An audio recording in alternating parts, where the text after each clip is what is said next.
We are Steve and Jill. Together, we've been buying and reselling land since the 90s. Our data-centric approach leaves our buyers asking, how can you sell it so cheap? Here on the Land Academy Show, We answer that and more. I'm Stephen Jack Butala. And I'm Jill DeWit, and this is the Land Academy Show. This is episode number 2109. And today, Jill and I are talking about how to set realistic goals for your land business in 2025. In fact, all week this week, all 5 days, we're going to talk about 5 real live ways to run your land business. These are dead set examples of what Jill and I do every month. Mm-hmm. And if you don't have goals, you don't have a roadmap. And, it's interesting. I just did our monthly January landladies call yesterday. And this was the whole topic. Oh, really? Yeah, it really is. So, and I came up with my own little ideas. And then I did some searching on the internet. And then I merged some ideas. So I have a lot to talk about. Oh, good. Yeah. Good. I have nothing to talk about. That's okay. I was kind of wondering, I'm like, you are so good at setting goals, and it's like routine for you. And I know that I talked about that too with my ladies group yesterday, how often, I think you review our goals weekly. Am I guessing right? I think it's close in this. I'm not, to directly answer your question, it's really in real time. I'm constantly looking at everything. So daily. Yeah. I mean, every decision I make, how does this fit in the plan? I don't do it even consciously anymore. If I ever did it consciously, I don't know. It's probably to the point of unhealthy. No, I don't think that's true at all. I think it is healthy. Some people say you should have goals and review them 3 times a day to make sure all day long you're on the right path. So you're not nuts. Yeah. In this situation. Look, I think it's really important. My big point on this, and we'll bring it up during the topic, is everything's got to work on paper first. It has to work out in your head so you can see the end that you're moving toward. And if it all works out in your head and there's it's likely that it's actually going to happen, then go do it in real life. Yep. Each day on the show, we answer a question from our Land Academy member Discord forum and take a deep dive into land-related topics by popular requests. All right. So here's the question from Caesar. I happen to know member Caesar in Land Academy. So he wrote, okay, regarding the red, yellow, green test, can anyone give me some insight on what I'm seeing when I'm doing the red, yellow, green test and the new list to pending percentage in the spreadsheet shows up as 0%. I find when doing several zip codes in a county, there are always a few that show up this way. What's that indicating? So the red, green, yellow test is something I devised many years ago for Jill and I in our own land business to take a look at whether or not a local market like a zip code is worth sending mail. And so there are, in its most basic form, there are 3 things to check in the original red, green, yellow test, which is the one that I present in the Land Academy programs. Number 1 is days on market. The lower, the better. So if property is being listed on the MLS, all types of property, and it's got a real low days on market, green light, it's green, and that's relative to 3 or 4 zip codes right in the area. One of the other ones in what Caesar here is talking about is new list to pending. So you want to see a lower percentage here. So the new list to pending is quite simply the number of properties that have been listed. Real estate agents went out and got a bunch of listings, to the number of properties that are pending, that are set up to be sold. They're under contract. You want that number to be less than 1-to-1. So if there's 50 properties in a market that are listed and 50 properties that are pending, that's one or 100%. That's a 1-to-1 ratio. In a perfect world, you'd like to have a lot more properties pending than are listed. So more properties are being sold, less properties are being listed. If that keeps up, eventually there's no more properties left. Hopefully you have a bunch of properties in that area that are getting flushed out of the system quickly. What's your third one? The universe of properties that are for sale in that, the number of properties that are listed against the universe of number of properties in that market. So the third one is, if I have 100 properties that are listed right now, just listed, and there's 10,000 properties versus 5,000 versus 1,000, those are different percentages. I want to see a small amount of property in general listed against a ton of property that's actually sitting there. So there's just not a lot of properties listed. All three of these things go together. That's good. These are like what I would call statistics 101. In Caesar's question, what is the new list of pending is 0. That means things are getting listed and nothing's moving. Is that right? Well, there could be a new list of pending percentage. There's a lot of reasons for this. Okay. The probable reason for this, statistically, again, is that there's just no listings and there's no pending. There's nothing happening in that market, which is why I included this in the red, green, yellow test, the original version of the red, green, yellow test. You want, in general, if you're new especially, some activity in a market. Now, Jill and I will go off into the wilderness and buy property just because we've been doing this for 30 plus years. And we know if we buy really inexpensive, attractive property that where there's no activity in the northern, like North Dakota is a great example, or North Minnesota or Wisconsin, close to Canada, there's not a lot of high demand and therefore no real sales. So there's nothing happening. And so we've done very well in those markets in the past. Now is not one of those times because for the economic reasons. But that's Caesar, what happened here is you tested it and this market that you tested, it failed. Thanks. You know what? Yeah. You know when the check engine light comes on in your car and you're like, oh my God, this is ridiculous. I can't believe this freaking check engine light came on. And in fact, I've had it for a year. What's going on? But the fact is it's doing its job. Had it in the shop. It's doing its job and you're mad. Yeah. And then you find out, well, that's why it's supposed to come on. You fix it and move on. Let's talk about the check engine light for a minute. No. Here we go. How many times does a check engine light come on in your car and it's a cry wolf situation? You pull the codes, you look at the whole thing, or you take it into your mechanic, whatever you're into. Oh yeah, that sensor's bad in that back rear tire and you're good. You could have driven on this for 3 years. I do that. We both do that. I think we're on the same page with that. I'm like, how red is it? Is it blood red or kind of a light red? Is it flashing? I don't know. And I go by, how does the car smell, sound, and feel when I'm driving? You think I'm kidding? Let me tell you something about my life partner sitting next to me here. I mean, like, do you smell oil? Then we have a problem. If you don't. We have a Freightliner, a big, huge rig, Class A RV. And once in a while, the light comes on. There's a lot of systems in that. There's way more than just a regular car or truck. And so she has figured out a way, without me knowing about it, that when this check engine light comes on, to get into Freightliner without a code reader, get the codes, find out what they are, and how to solve and how to address them and solve them, that's when I get involved. Well, then we got to do this, this, and this. And I usually go do it. So that's the kind of business partner she is too. She's going to get in there deep, dark, down into why the light's on before it blows up. And that's what Caesar, this is what 0.0 is. The check engine's light's on and it's telling you, check it out, investigate. Make sure the data, it's pulling the data correctly in the red, green, yellow test. First of all, get to the bottom of it. I'm very confident there's just no activity. There's a few other reasons that could happen, but this is what's happening, and then make a decision. We could call the red, yellow, green test the check engine light. I love this. Now review the codes, see if it's really a fire, and then you decide before you pull over and call, whoever you call, AAA, let's just make sure. Then get your spouse to fix it. Because you know what? On new list of pending and it comes up 0. Did you just put gas in? Because that could be is the cap on tight? You could have messed up something and it could just simply or is it a you bad need to sensor? drive on it for a little while. Or a bad sensor. The dreaded bad sensor. Yeah, that can happen.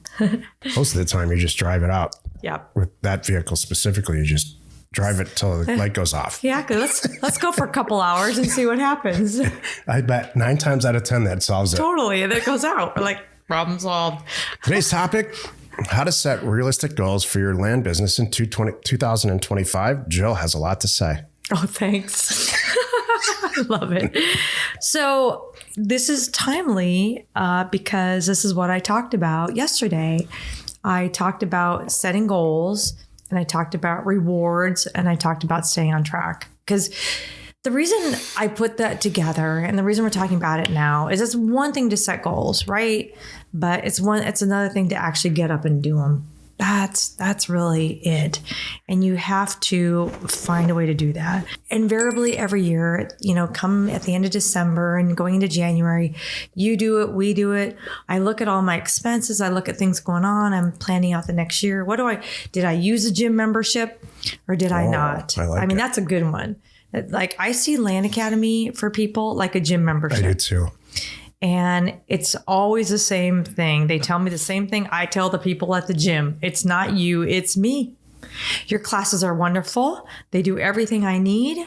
It's me. I'm not showing up. So it's on me. It really is. So I'm trying to help people. And sometimes it's because the goals might be too lofty, I think. People like, I'm going to lose 20 pounds, in a month.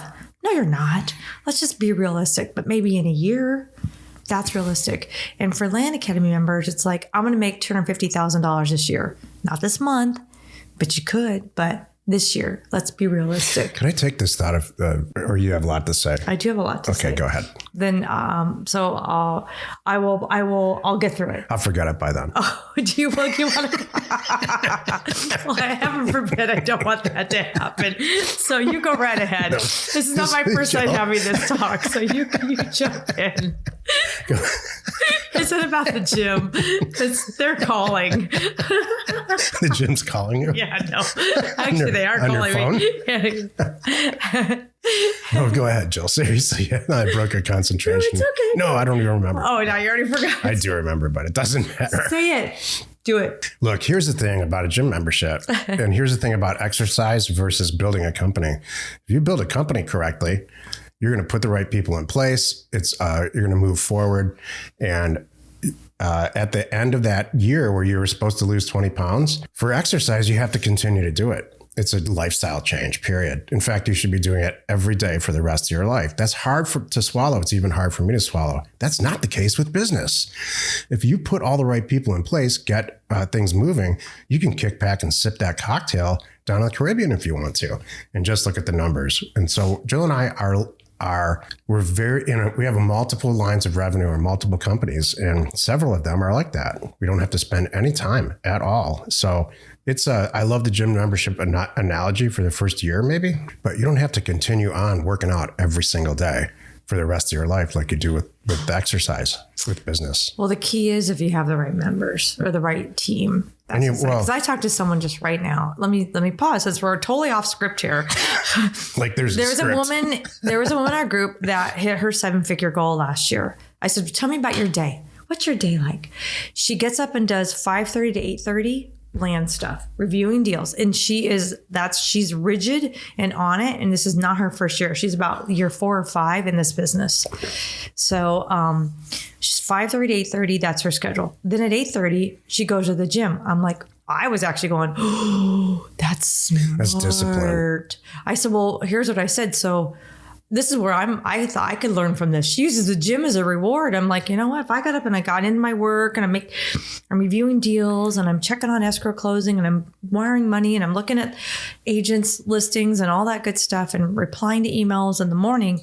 And then I get to go, now I get to go have some me time and go to the gym before I come back. Then I actually would trick myself into thinking the gym's a good thing, was where I was going with that. But she's still 4 or 5 years in. And I think for her, though, because I know she's had some changes, like staffing changes and things like that she's not there yet. So that's, I think, a key component that we are very fortunate. Well, if we didn't have the staff that we had, I couldn't let my foot off the gas. Me too. So if it was just me, and that's kind of her, she's kind of a one-man show. So that was the thing there. But I'm going to jump back into my whole topic today. So setting realistic goals. So for us, it starts with our equity planner, which is, I was asking Jack about earlier. He has been using that for us and his own personal self forever. That's just how he rolls. I have learned to embrace it. And it's important. It really is to have important daily, weekly, monthly, annual goals, or you're never going to get there. So yesterday I talked to everybody about, let's just set some realistic, let's not go crazy. I want you to have big picture goals. I want you to think about, we talked about where you want to be in life. Like, I want to have no mortgage. I want to have this much in the bank. I want to have my college, my kids' college education's paid for in the next 5 years. So I have to think about it, stuff like that. So you should have that. But from there, you break it down to annual goals. So for our chat yesterday, I said, let's just say our goal is $250,000 this year, because $250,000 in 2025, I can afford to quit my job because it's more than I'm making right now at my day job. And I can pay off a percentage of my mortgage. And so I have like three things. I'm hitting my monetary goal of $250. I can quit my day job at the end of the year. And then in that $250 also is paying off a large percentage or a certain percentage of my mortgage. Maybe it's 25% of my mortgage. I love this stuff. Yeah. So that's where I was going. I'm like, okay, great. Now I have to 250. 250 is my number I'm hanging on to. So now I plug that into the equity planner and I work it backwards. How many deals I want to do a month? Okay. So $250,000 a year is a little over $60,000 a quarter and a little over $20,000 a month. Okay. Profit. Listen to you, Joe. In land deals. Listen to you rolling these numbers off like this. Because I think I worked really hard on this. It's fresh in my mind. So I'm like, well, shucks. And you want to do, let's say 2 deals a month? Well, duh. That means 2 deals a month. They have to make at least $10,000. You can do that easily. And this is also too, you're using somebody else's money for whether your money or using somebody else's money for deal funding. Making 10 grand per deal and doing 2 a month is not crazy at all. There's so many people in Land Academy doing way more than that. So that's where I started. And we talked about the equity planner and what we have in Land Academy. You can take a number like this. It's a spreadsheet that we share within our group and plug in your numbers and it'll work it all the way backwards like I'm talking about, including, how much mail that equates to. So now I can look at it. I know what I'm doing. Well, so here was my thing. I said, now we have these goals. We see where we're going with that. All right. Now the only thing is for me, I got to plan out my time. That was the key thing. I was talking about this person, how she structures her day. You need to structure your day and your week and execute. So you stay on track with that and be realistic and build in cushion time. I don't want you to take your calendar and schedule every dumb hour, but I do want to have, we talked about maybe it's just Monday, and we talked about that in the group. One of the gals said, that's what I do. I always have all my meetings happen on Thursdays and all my hardcore data stuff happens on Mondays. And then I try to give myself Wednesday off and Friday off. I'm like, these are lovely days. So then Tuesdays I can do all the other stuff. I take Wednesday and Friday off too. Seriously. Oh, yes. That's funny. Yeah. So that was her thing. I'm like, this is awesome. That was Tara. The other one's Michelle. So anyway, so we have that, you have that structure. So here was my challenge and here was my thing to really get you moving and motivated. There's 2 parts of it. One is give yourself some rewards. Maybe the second month or the quarter. I'd say, let's just say the first quarter. If you hit those goals where you did your $20,000 in month 1, you made your $20,000 in month 2, and then you made your $20,000 in month 3. So you've got your $60K, right? In your first quarter. Why the heck would you not reward yourself with something you've been really like what? Want? Well, you know what? For girls, it's like a purse or something like that. Not kidding. Maybe I want to go out and buy my $500 or $1,000 purse I've been dreaming about, and I feel really guilty doing it. And that's a real thing for us. I don't know. Maybe for you, maybe it's a motorcycle. Or maybe, so it's not a material thing for me. I'll tell you. What is it for you? It's every Friday at 3:30. Joining my friends at the bar to have a few beers. Well, I want to go even bigger than that. I want to say you put your head down and you reward yourself for a quarter of hitting your monetary goals. Yeah, it's not a material thing for me. Okay. It's going to having the time to go do what I want. Okay. But if I was younger, it's not a material thing for me because I've already done all that. Put yourself in the shoes of a brand new investor. Yeah, that's what I mean. It might be, all I'm saying is, whatever it is for you, Jill's totally right. Reward yourself. Kid number 3. What do you think kid number 3 would do? He'd probably do something to his car. Mm-hmm. Something like that. He's been wanting on his car. Like get another one. Like new tires. I don't know. But maybe there's something. But the thing is, this is, again, I was talking to women, thanks for, but think of it a reward, and you should do it and not feel guilty about it. That's a huge thing. And it gives you momentum to go forward. Now, the second point I wanted to bring up was after Q1, you hit it. You put your head down, you did it. Q2, you hit it. Now you're on track.